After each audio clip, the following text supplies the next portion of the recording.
നമസ്കാരം കൂട്ടുകാരെ, എൻ്റെ പേര് ശിവദ. ഞാൻ ഇന്ന് ഈ പുസ്തകം പരിചയപ്പെടുത്തി തരാം. ഈ പുസ്തകത്തിൻ്റെ പേര് ഉണ്ണിക്കുട്ടൻ്റെ ലോകം എന്നാണ്. ഈ പുസ്തകം എഴുതിയിട്ടുള്ളത് നന്ദനാർ എന്നുള്ള പേരുള്ള അദ്ദേഹമാണ് എഴുതിയിട്ടുള്ളത്. അദ്ദേഹം ജനിച്ചത് മലപ്പുറം ജില്ലത്തെ അങ്ങാടിപ്പുറത്താണ്. ഉണ്ണിക്കുട്ടൻ്റെ സങ്കടങ്ങളും ദുഃഖങ്ങളും ഈ പുസ്തകത്തിൽ ഉണ്ട്. ഈ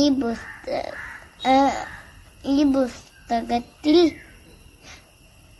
ഉണ്ണിക്കുട്ടൻ്റെ വീട്ടിൽ ആരൊക്കെയുണ്ടെന്ന് എഴുതിയിട്ടുണ്ട്.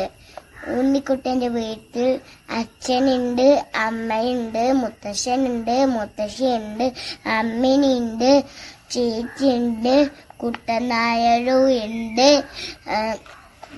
പുസ്തകം എനിക്ക് വളരെ ഇഷ്ടപ്പെട്ടു. നിങ്ങളും കൂടി വായിച്ചു നോക്കണേ. Thank you.